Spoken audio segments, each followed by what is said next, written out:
Hello everybody, wherever in the world you are joining us from.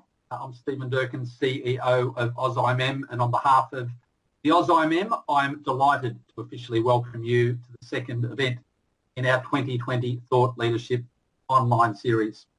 First up, I would like to acknowledge the traditional custodians of the many lands on which we are meeting throughout Australasia and internationally.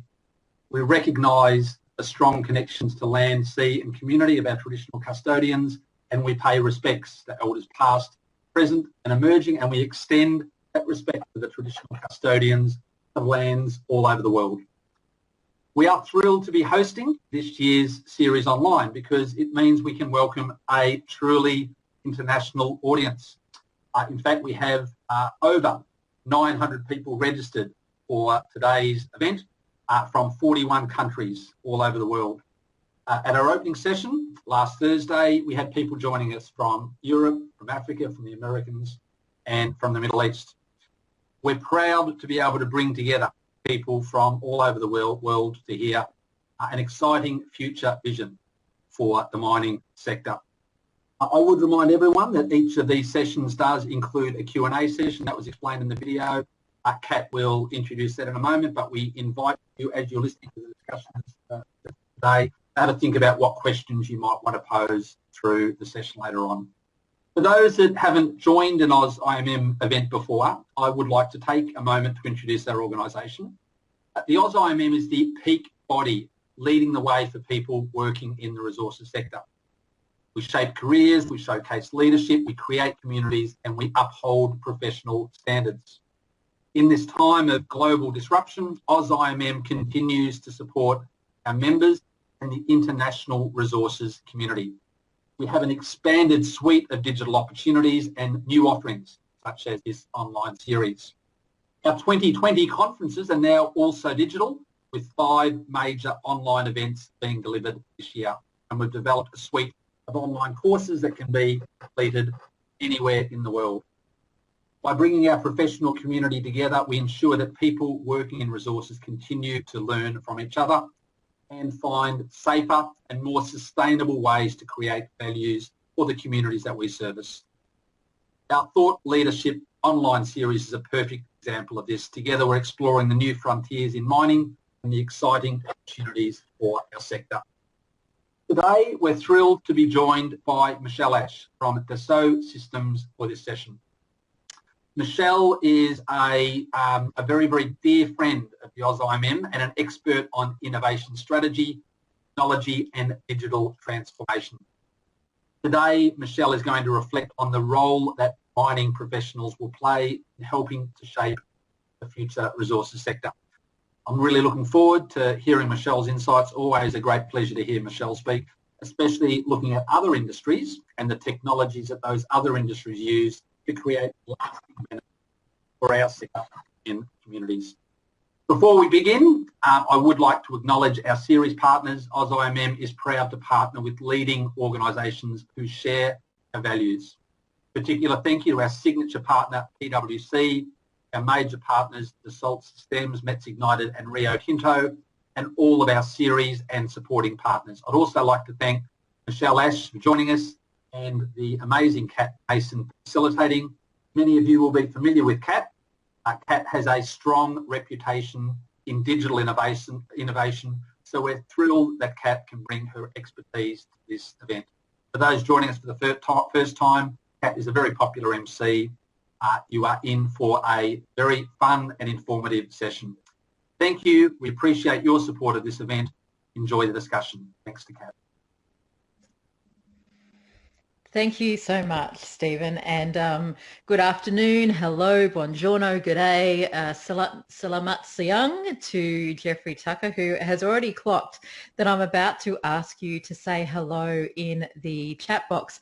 Now, just a reminder, if you didn't see the video at the top of the session, to ask a question or to say hello and let us know where you're from, just raise your blue hand in the top right-hand corner of your screen. So about there somewhere, you can see a blue hand, and if you click on that blue hand, you can type something in there and we will get to see that. So I get to see, yes, we have somebody from France here. We have Jeffrey from Jakarta, selamat siang again. And please let us know where you are watching us from. It is ridiculously exciting actually to be sitting here in our offices in our homes in Brisbane in Australia. For me, in Brisbane, I'll ask Michelle in a moment where she's joining us from, to present this Thought Leadership series to you. And thank you, Stephen, for your kind words. It's an absolute honour to get to sit here and talk with leading minds around what's coming up in the mining sector. A reminder that this is a thought leadership series, so I make no apologies whatsoever that we may leave you with more questions than we actually answer. That's how it rolls in thought leadership. It's ambiguous, it's big, it's provocative, and that's how it's meant to be. So with that, I would very much like to introduce Michelle Ash. My French accent is appalling, so I'm not going to insult anyone by trying to do justice to Michelle's company, but you've all read her bio and you're all here to hear from her. So would you please welcome Michelle?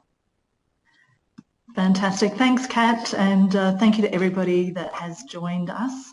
I see that there's hundreds of participants already, so it's very exciting to be here with you. So I've prepared a very short presentation, really just to start some thinking, as Kat mentioned, to hopefully raise more questions than it answers. And then really, you know, I know Kat's got a number of questions as well as questions that you will have and we'll have a conversation about those.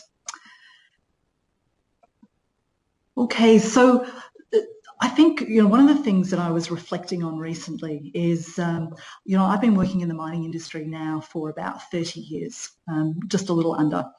And, you know, one of the things that I am phenomenally proud of is how far the mining industry has come, how much it has changed in those 30 years. You know, I reflect back 30 years ago, we used to measure the number of fatalities that we had in the industry. And we certainly were far from a good industry from a fatality perspective.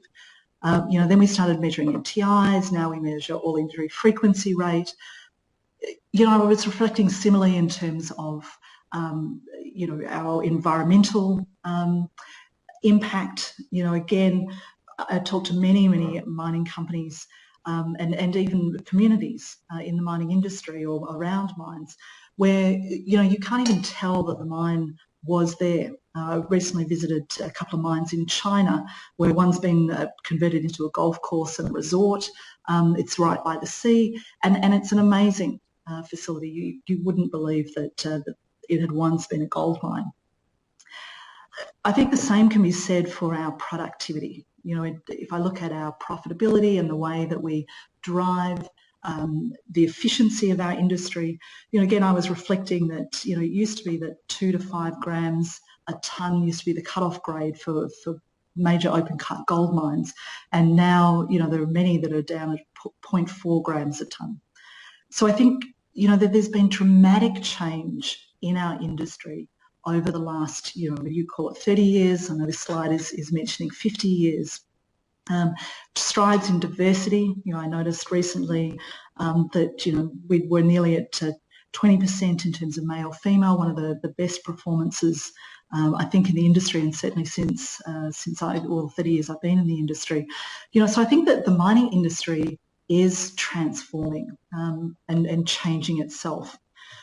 I think one of the challenges, though, that we face is that even though we are changing, and I think even though our rate of change has been, you know, commendable, the rate of change in other industries, the rate of change in the technology and the way we think about society and ourselves is changing faster. And so that gap between our rate of change and the rate of change around us is ever widening. And so that creates then for us a big challenge. And that challenge is the different ways that people think about us. You know, the way, you know, many think about our industry. And in fact, I reflected on this only about 12 months ago when I had an opportunity to speak to a number of young people at university. And the two views about us as an industry were quite antithesis.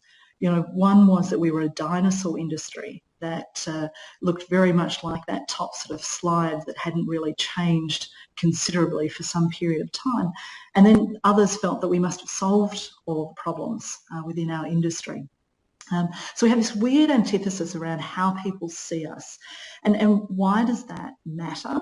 It matters because, you know, we're an industry that is about to, you know, have, especially in some of the major mining centres, so anywhere between 25 and 50% of our workforce retire over the next 10 to 20 years. So we want to attract people to our industry. Yet we're not an attractive industry necessarily for young people. We want to attract investment. And as ESG investors become more mainstream and those topics become more mainstream, we want to attract investment. And thirdly, you know, we want to be an industry that people want to have literally in their backyard, because often we build, you know, our mines, we want to get access to land in and amongst communities. And our record has been to develop communities, but that's very challenging and difficult when people don't really understand our industry. And it's very easy for people to forget how much we all rely on mining, that our food, that our you know, our phones, our cars, our bikes, our way of life is built on the back of mining. And I think, you know, the one, if there can be an upside of a tragedy such as COVID, one of the upsides is that people are starting to realise how important mining is, as it underpins economies in order to pay for, you know, medical facilities and unemployment benefits that sadly are racking other parts of the community. And I'm just going to, sorry, before I go to that slide, I'm just going to play quickly a short video just to give you a sense of some of the things, though, you know, we have some technologies that are available to us that allow us to transform our industry.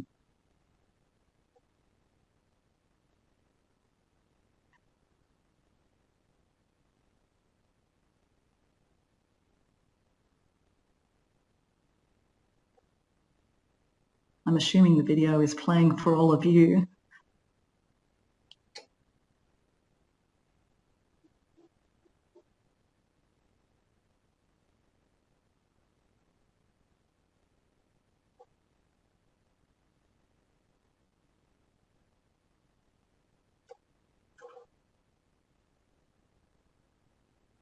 So the intent of the video is really to summarise some of the changes. I mean, I think one of the fantastic things that have changed is we have started introducing technologies into our industry at an ever-increasing rate. Now, whether those technologies are, you know, digitising our exploration, looking at the way we can understand faster what we're finding, we can digitise core, we can integrate that into our mine operations, the way we can visualise our geology, the way we can overlay our geology with our mine planning, the automation of our trucks, the introduction of robotics, whether that be into maintenance, whether that be into our operations. In fact, you know, recently I was in Chile, and they had developed not only an automatic blasting truck, but also a small robot that tied the holes in and dipped holes, and even tied in some of the holes and set the explosives off.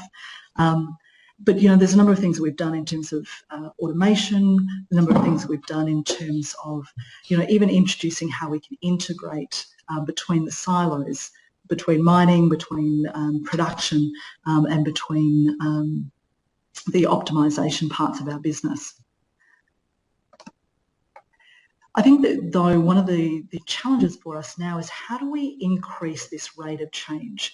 How do we go from the pace that we've seen over the last 30 years, how do we use these technologies that we have, whether they're digital technologies, whether they're automation, whether they're robotics, you know, even things like blockchain that we're now starting to introduce into our industry. How do we take those And then how do we leverage the learnings from other industries? And I think that's one of the really things that I'm passionate and excited about.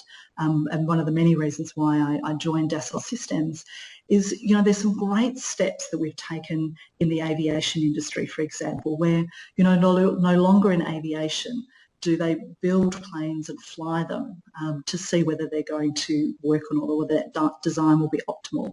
Or, you know, do they even build models and run them through physical tests and physical analysis? Instead, what they do is they run it all digitally, and they're able to actually understand the impact digitally. So they have digital twins. They can run 1,000 man-hours, they can design, they can build, they can collaborate. And as it says here, this has dramatically reduced the amount of time that it takes to not only design an aircraft, to get that aircraft then tested and approved, and certainly dramatically change the costs. And again, you know, I think this is something that we could do in the mining industry, not only to increase the amount at which we innovate, because we could try things digitally, we could test them, we could run them, we could make sure that they're going to work before we even have to build them. But we can also we can reduce the risk of introducing those technologies and speed up the rate of change. And then the second thing is from the automotive industry, where, you know, one of the things that has transformed their industry is the integration between the industry itself and their suppliers.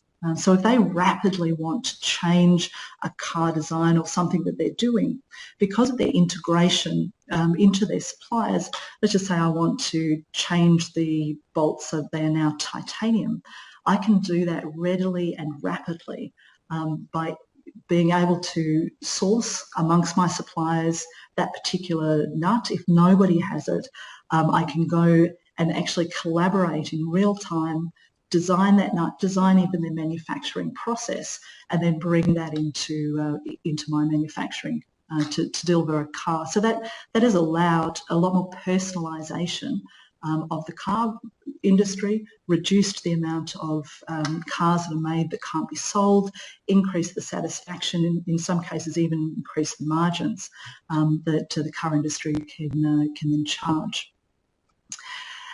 But I think, you know, there's a number of keys to this transformation. I think the first is really to start with problems that are worth solving. And for me, there are 4 major system-level innovations that as an industry we need to solve. The first is global ore body intelligence. How do we know our ore bodies down to the last gram? You know, if you could imagine a world where we knew so much about our ore bodies that we knew where each gram of material that we wanted to extract was, how much more efficient our industry could be. The second one was really around automation, electrification. How do we make sure that we can have people in roles that are significantly safer, less health outcomes, more office environment, in, you know, automatically in an automated way, do a lot of the work that we're doing at the moment. And then how do we electrify so that we can radically change our carbon footprint? The third is really around precision extraction. You know, again, in an ideal world, how do we just remove the atoms that we're interested in, or the mineral that we're interested in, and leave the rest of the waste behind? And again, how dramatically that would change our industry, change the footprint that we have, change the tailings dams that we need or wouldn't need, the way that we go about working. And then the fourth is really thinking about how we generate and then how we share wealth. So really, you know, how do we create wealth and how do we distribute that wealth, especially into our communities, and you know, bring some of these technologies to our communities so that they can generate wealth and have the long-term sustainability of the communities around our industry. But of course, that's around putting information to work, solving problems, identifying those problems, working collaboratively and involving not only the people that are in the industry, but in many cases people who are outside of the industry who can help us solve a number of these problems. So that's my thought provoker. And Kat, I know that we've got a number of questions that we wanted to discuss. So many questions. Thank you for setting the scene, Michelle. And my apologies, Michelle, for just handing over to you so rapidly before. One of the joys of doing online speaking gigs like this is, one, you don't have the same visual cues, but two, as I was introducing you, I was watching a warning message. I'm basically saying your internet connection is unstable, and I'm like, So thank you And for just over to capturing that Michelle. ball. Hopefully we're stable. So I wanted to say, first of all, thank you to everybody who has said hello. We have a lot of people from Australia, including, we've got somebody from Peru, but he's living in Parkes, New South Wales, which must just be such a culture shock. We've got a number of country towns welcome in Australia. And a special shout out to all of our friends in Melbourne who are in lockdown. You guys are certainly doing it toughest. Michelle, where are you from? Where are you calling us from today? I am in Melbourne. So I'm part of the excited group who gets to go out for an hour. I've noticed some really weird social habits that start to happen along our street. So anyone who has dogs, at 7:45 p.m. we all walk out there and we're trying to explain to our dogs why they've got 15 minutes to relieve themselves, or that's it for the night. But oh dear. Yeah, it's an interesting time. It is an interesting time, but let's not dwell on that today. We're going to talk more about innovation and technology in the mining sector. And thank you too for people who are already submitting questions. I am seeing them come through. And once Michelle and I have had a bit of a chat, we will come to those questions. There's a fair chance that we won't get to all questions, but I'm going to do my best. There are so many interesting things, Michelle, in this conversation. In particular, at the very top of your scene setter, you said that even though the mining sector has experienced and implemented many technological changes, you don't feel that it's been at the same pace as other industries. Yeah. Why? Is that because the mining sector is too conservative? Is it because the risk is too great? Like, what's gotten in the way of digital adoption in the same way as other industries? Yeah, look, I think that there's a number of different things. I think if I look at so when I joined the mining industry 30 years ago, one of the reasons I joined the industry was because we were at the forefront of so many different things. Whether they're digital technologies and the use of computer technology to improve operations, whether that was some of the social innovations that were happening in mining at the time. And then I think potentially through necessity, other industries have come to the point where they've had to adopt digital technologies to maintain profit margins and profitability. There's been a lot of competition, and I think so. I think that's been part of the challenge for us. Is that certainly during the boom period, there were other priorities we were trying to build. We were trying to continue to supply, important products into that sort of urbanisation and industrialisation that was going on, especially out of China. I think also there is an inherent conservatism because there are so many, and having been a site GM, you are constantly confronted with challenges and opportunities to fix things that aren't necessarily going the way that you had initially planned or intended. I think sometimes we can feel overwhelmed by the magnitude of some of that focus and that busy work and so we don't get to some of the things that we would want to improve, or some of the improvement work. I think also, one of the challenges for our industry is the best time for us to implement some of these technologies is at the project stage. The earlier into the life cycle of the operation, the more degrees of freedom you have, so the better options you have to change things. That's not to say that there's not a huge amount of value at the production phase as well. Often though when we're developing projects, there are other risks that boards and project managers, project executives are trying to manage. Technology risk is often not one that they want to take on board. But you know, I think I'm starting to see changes though. You know, years ago, I remember having a very interesting discussion with a board around, you know, even something as simple as putting LED lights underground so that we could light up the underground so that people could see what they were doing. And, you know, this interesting conversation ensued around, well, why on earth would you want to do that? You know, that we've never done that before, and, you know, it seems like an odd thing to want to do. Even though demonstrably we could show that there was some sort of safety improvements and safety changes.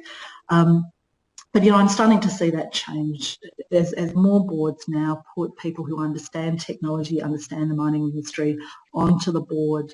I do think that one of our challenges is to stop doing these things as an experiment. You know, what I do see is a lot of proof of values, a lot of experiments, trying this, trying that, but not necessarily the next step, which is to say, okay, it has shown value here, now we're going to scale this across my business. And often I do get asked by investing companies sometimes around, you know, how would you choose, or how can you see which mining company is going to be most successful with technology? And normally the answer I give them is those that can take a proof, can identify a problem, find a technology that gives them a solution, and then rapidly work with their people to minimise the time to value, which really means, you know, get their teams doing something different, using the technology to enable, but then do that across their whole business, be able to scale that, not just at the first mine, but the second mine, the third mine. And if you can find a mining company that's done that for 2 technologies, 3 technologies, so it really now skilled at doing that, they're the companies that are going to be really successful. And so I think that is our challenge as an industry. What about sharing those insights across companies or across the industry? I mean, I know in a past life, in a very recent past life, in fact, I was the Chief Digital Officer for Brisbane, and we would often see in other industries, particularly service-based industries, that there was a willingness to share certain levels of digital transformation and innovation. And that's what accelerated it. That's why we saw industries transform so much quicker than some of our older ones. Is there an opportunity to share wins and lessons across businesses, not just across sites? Yeah, no, look, that is absolutely true. I think a greater level of collaboration. I mean, again, we're starting to see, so GMG, which I'm the chair of, is an industry association that really focuses on, and you know, we have a partnership with AusIMM as well as, you know, other associations that really helps focus, gets mining companies, the mining industry, not just companies, suppliers, academics, regulators, etc., together. To talk about those very things. You know, who has implemented automation? Who has implemented, you know, some form of AI, or blockchain is a more recent one. Battery electric vehicles is one that we've done a few times. And share their learnings. Those that haven't, what are the sorts of questions they're starting to ask? And sometimes, you know, often we find both those that have done as well as those that wish to do, learn from that process. You know, what were the business cases that were successful, and why were they successful? But I actually think there should be fundamentally more collaboration. That again, mining companies shouldn't compete on the technologies, because in fact what we should be doing is encouraging the met sector to solve problems for us, to supply, you know, the entire sector, and preferably even other industries if we really want a robust MEC sector, with that solution, because we want the solution for the long term. And again, we should be competing about how rapidly we can work with our own people to implement that. And so by virtue of that, actually sharing our successes, sharing what worked, didn't work, makes the industry stronger, makes us better, because the second time we implement that, or the third time, you know, we will have learnt even just from that conversation.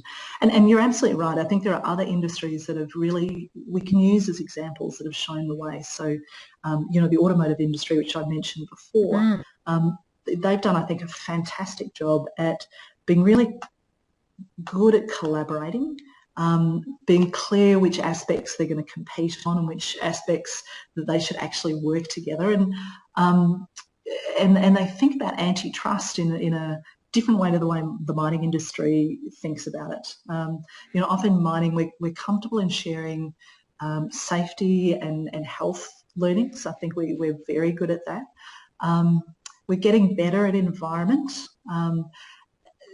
Once it starts getting into community things, we're a little less comfortable, for some good reasons sometimes, but we're okay with that. Once it gets into efficiency and productivity things, we're much less comfortable in actually being collaborative in some of those sort of areas. And I think they're the areas that we really need to share some of the successes so that our whole industry can benefit. It's really interesting to hear you say that over time the industry's gotten better at sharing some pieces of information. And I'm hoping for those who are participating and watching that that's a trigger in terms of, okay, well, why have we been so okay with sharing safety information or safety leadership as distinct to the technology? You mentioned one of my favourite phrases in innovation, making sure that you're solving the problems worth solving, and you're actually not necessarily then talking about technology for technology's sake. You did mention, though, some pretty massive problems for the industry as a whole. Who would you like to see working on those problems? Because I can imagine that a site manager is not going to take on how do we generate and share wealth. So where does that responsibility sit for solving those big, wicked challenges? Yeah, so, I think it sits, so on one level you're right, and on another level, the very people that are probably most able to solve some of these problems are actually sitting in our operations. They are the site managers, they are the site general managers. Not only having been a site general manager, do I know that I would know more intimately my community because I'm living in that community often, I'm living with those people, so understanding what well sharing looks like. Or I'm there with the safety issues. I'm having to be with my teams when being confronted by some of these challenges. So I think the site teams are really good at being able to identify the problem and actually also help work some of the solutions.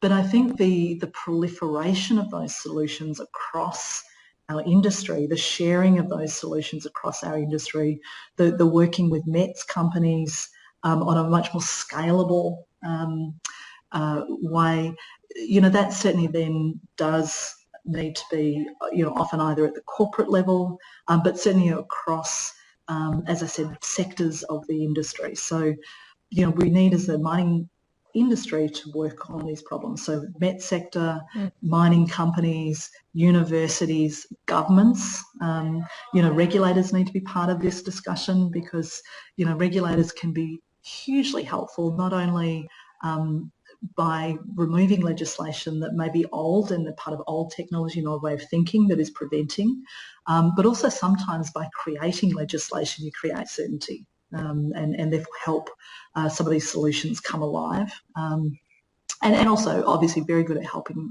manage risk, etc. But I think, there does need to be those, the communities of interest or groups that come together across the industry to solve some of these problems, to define them and then help solve them. Though the real tangible work will happen at the operations or in the METS company where people are actually literally solving the problem, putting the pieces together. I'm watching the questions from the audience come through, so I want to get to those very quickly. But really quickly, before we jump into that, you've mentioned the METS companies a few times, and having worked on that side of the equation, I know that there are plenty of METS companies who are innovating really hard. They've got amazing technology, but they find it a real struggle to get any traction, particularly locally with local companies. Have you got any advice for, I guess, buyers? How can buyers or people within the mining industry better utilise and better reach out to METS companies who have got some great ideas? You're on. Can you hear me? Yeah, now we can. Yeah. Oh, great. So having been a Chief Innovation Officer for a mining company, I know one of the things often that I had to change so that I could engage with METS companies and really partnership was actually some of our supply function requirements. So, one of the great things that supply has done over the years for mining companies is, reduce the overall cost of getting goods. What that has often done, though, is focused our supply on some very large companies, and they've cut what they call the tail. So they find large companies that can supply a lot of the requirements. What that's meant is made it really difficult to work with small, medium, and especially startup organisations who don't have all of that structure. So I think you really need to rethink some of what do you really need in this particular supply arrangement. I think being prepared to genuinely partner, which is, more longer term, more connected and symbiotic than maybe some of even our major supplier agreements or more transactional agreements. So I think, mining companies really need to think about this as a long-term proposition. And I think also, again, also they're working collaboratively. So if as the mining companies we define the problem, we are clear on what we want and need, then those innovators, those entrepreneurs can go and create solutions. We can then work, test, try. They can improve the solutions. So it doesn't even mean you have to pick one and all your eggs in that one basket. Yeah, awesome. Yeah, I couldn't agree more. And I think reviewing those suppliers and the supply chain mechanics that happen in large organisations is a key to opening up innovation and technology adoption. So let's jump into some questions from the audience. I've got a question here from Joe. His question is, what do you believe is the thing that gives a mining company a sustainable competitive advantage? The thing. That was my emphasis, but, Yeah, no. So, I always figured that mining companies, two things. One was obviously finding the most awesome ore bodies. So, those that can take ground that is worth absolutely nothing and making it worth, however many billions because they've found something that's fantastic. So, love, respect and value your exploration geologists and your geologists. I think the other sustained competitive advantage for me, I always believe that mining companies are really people businesses, whether those are our communities, whether those are our employees, whether those are all these suppliers that we've just been talking about who could solve all sorts of fantastic problems if we wanted to. So for me, the other sustained competitive advantage is how you fundamentally work with all of those people and enthuse and excite all of those people within our business and get them to do more, often with less and think about things differently. For me, that's a sustained competitive advantage that the mining companies have. And I think then also in the long term, knowing who's really good at pieces of the puzzle within our value chain. If I think about it, really good mining companies are fantastic integrators. They know who the best to do underground mining might be, or processing might be, or project delivery might be, or finding ore bodies might be, or dealing with communities to hand over this mine that's now being depleted and is now going to become something else, a tourist attraction or whatever its next iteration is. But being a fantastic integrator of skills to really at the end of the day deliver wealth to all of those stakeholders, a nation, your shareholders, etc., seems to me a sustained competitive advantage as well. Yeah, that makes perfect sense. Thank you. And thank you, Joe, for asking the question. Keep them coming in. I've got an education-focused question. Are our universities evolving in step with mining needs? And I guess in the context of this conversation, in particular with mining technology needs and innovation needs. Yeah. And if not, what would you like to see from academia and industry partnerships to strengthen that? Yeah, so look, I think that's a great question, and I think it's been one of the challenges, not just for universities, but even for high schools, the whole schooling system, to really stay in step with new technologies, new way of thinking, new ways of teaching. I know a number of the universities, and especially those in Australia, have started completely rethinking their curriculums, especially in the mining, metallurgy, etc., and how they deliver to better, I guess, cater for not only some of the technologies that now are fundamentally part of our industry, but also for the different ways that young people learn now. You know, when you and I went to the university, maybe I won't lump you with me, but you we used to can. learn It's from fine. books. I was there then too. Pretty much, we used to learn from books. Nowadays, no one would think about getting out a book to sort of look at, a topic of interest. In fact, you wouldn't even use a user manual to work out how to set up a piece of technology nowadays. There's a YouTube for all of that. So I think there's different learning styles. But I do think universities, like all of us, have to change a lot faster. And so again, there's this collaboration between the universities and industry. And again, mining companies, we need to get, and METS companies, all of us, the industry, we need to get serious about wanting to change our industry and change it rapidly. And then how do we work together to do that, because in some cases we've got some great technology that would be good for young people to learn on or learn about. Universities are not always badly funded because they're trying to do research, they're trying to teach, they're trying to do all sorts of different things. So I think there's a lot that we could do to solve those problems together. Yeah, agreed. Yeah. It keeps coming down to collaboration, doesn't it, across the industry, with all members of the value chain, with all members of the supply chain. We need to be getting into virtual rooms or real rooms more often and talking through and exposing the challenges that we're all up against. Yeah, and I think just taking action too, sometimes it does seem like you're boiling the ocean. So what's a small thing we could do that would make a difference and at least get us used to taking those steps together? And then we can do the second thing and the third thing, and then you get momentum. It's like, let's push the rock up the hill, but then once you get to the top of the hill, it rolls rapidly by itself. Yeah. There's so many questions coming through.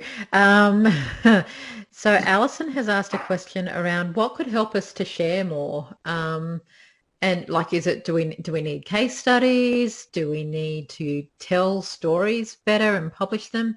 What would enable us to share more? And I'm going to ask you to keep the answer to this question pretty quick, because I've got a ripper of a question coming up. Okay. So what would enable us to share more? I think being comfortable telling stories, both of our successes and of our failures, and being just really comfortable with that. Because a short, sharp story that illustrates the point enthuses people.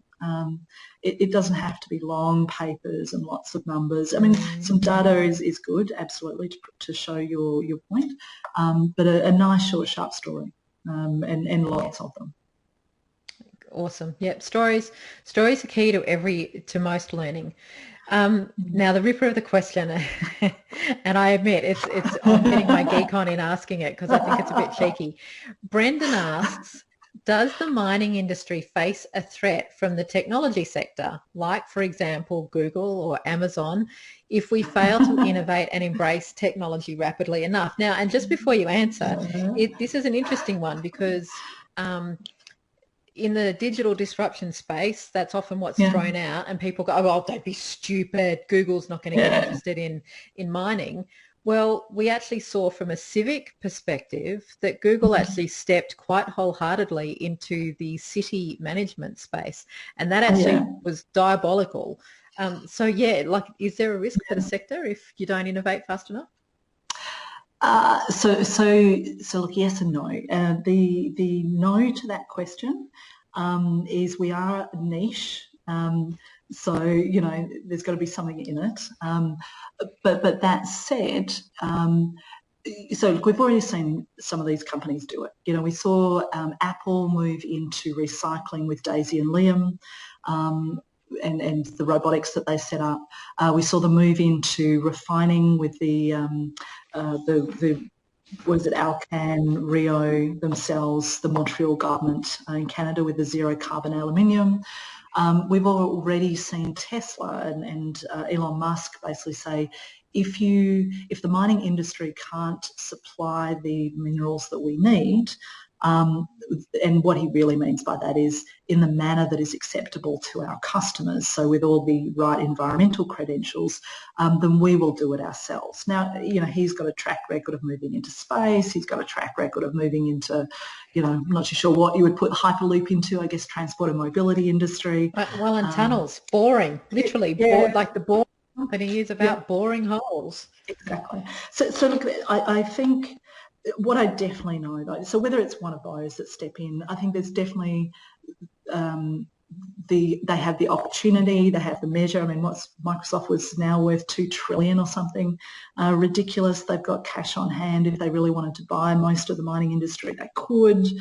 But I think it's on a behest on us again to rapidly change the way we do things, because it's not as though mining will stop. Because, you know, we do need to continue as the population increases, continue supplying minerals to increase the urbanisation and increase, take people out of poverty, increase GDPs, etc.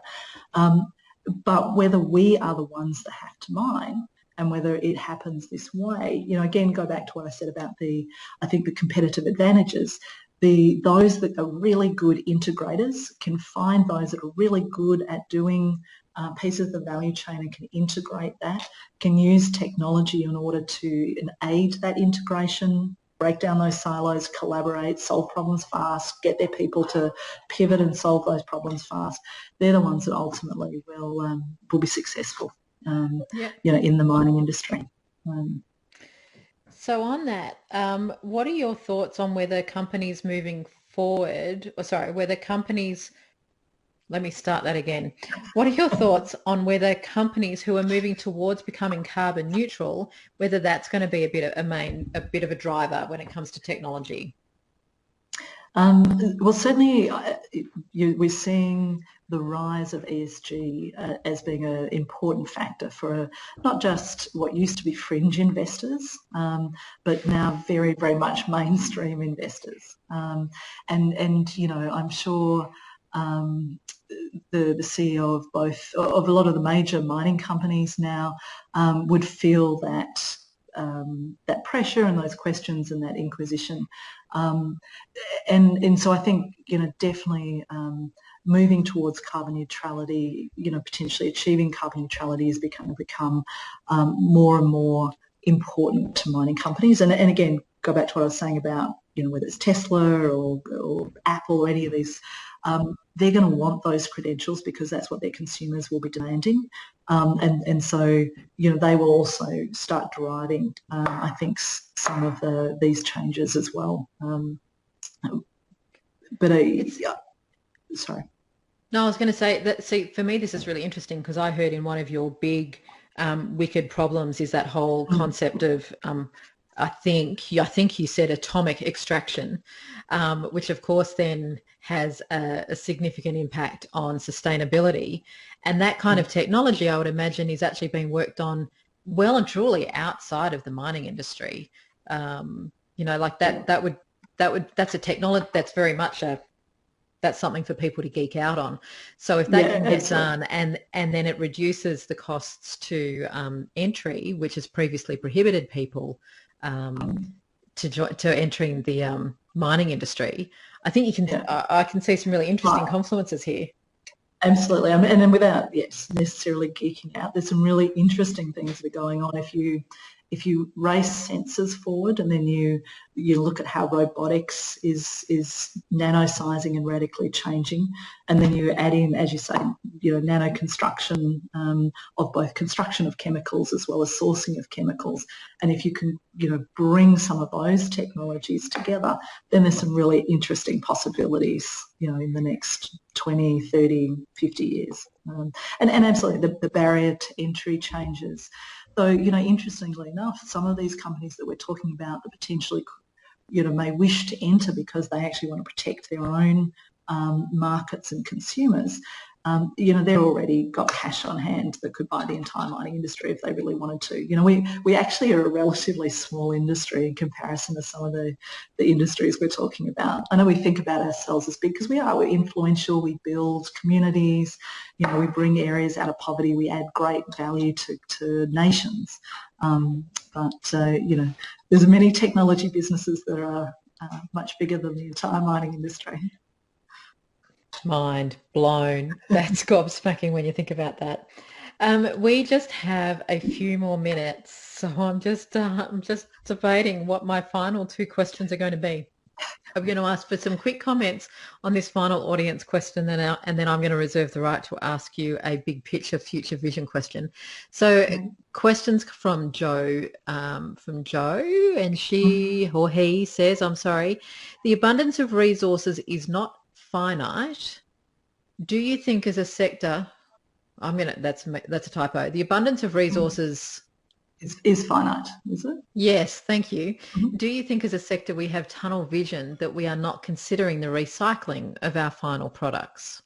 Yeah, that's a fantastic question, Joe. And I actually fundamentally believe that mining companies do actually need to not only get into recycling but be part of the circular economy, and really think about themselves as ultimately not mining companies, but as sustainable materials companies. Now, whether that is freshly mined material or whether that is urban mined or whether that is nano-constructed material, who knows into the future, but we will have to make that switch in our own thinking, I believe, in the not too distant future. We've gone from being mining companies to sustainable mining, or a sustainable mining industry. The next step is a sustainable materials industry. Oh, I love that. I've written that down, that sustainable materials company. That's a conversation that you and I can take offline, because that's a big issue. So my final question before I hand over to wrap this conversation up is, you've talked today about obviously the progress the industry has made to date. What's your vision for the industry in another 20 years?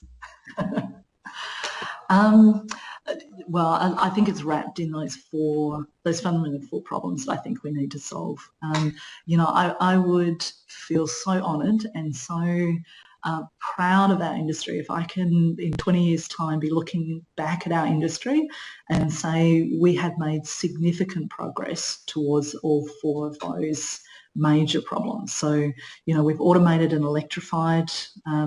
We know where our ore bodies are. 2 doesn't have to be the last gram, that would be nice, but demonstrably different to how we know about them now.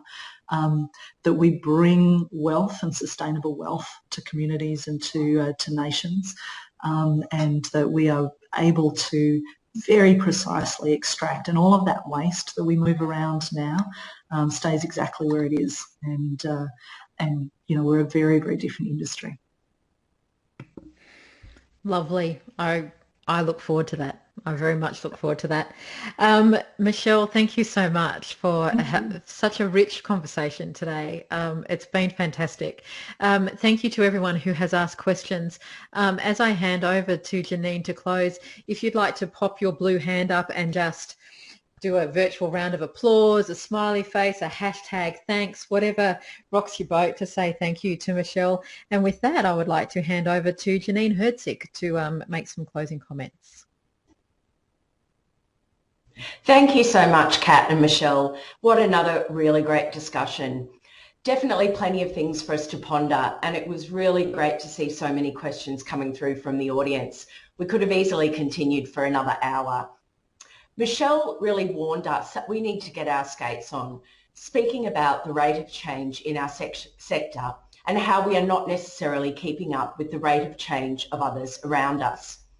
Some of the other things, the implementation of technology, the use of digital twins, creating and distributing wealth, and very importantly, reducing waste and recycling. Also involving people, and this includes people from other sectors and telling the stories of the wonderful work of the people in our industry. So all that is left to do now before we sign off is to once again thank our Thought Leadership Series partners. Our signature partner, PwC, major partners, Dassault Systèmes, Rio Tinto and Metz Ignited, and all of our series and supporting partners. We will continue our series in just 2 more days with Phineas Glover, Head of ESG Research Asia Pacific at Credit Suisse. Wonderful segue there from Michelle, who touched on the rise of ESG. So very timely that our next speaker will be talking about that very subject. In this session on Thursday, Phineas will talk about the relationship between financial performance and ESG, environmental, social and governance performance. There has been a lot of interest in this topic as AusIMM has become far more active in this space, particularly in relation to social performance and social responsibility. Phineas will provide us unique perspectives and insights, and there'll be plenty of opportunities once again to ask your questions on the day or ahead of time. We hope to see you all again on Thursday. Thank you, stay safe and enjoy the rest of your day or evening wherever you are in the world.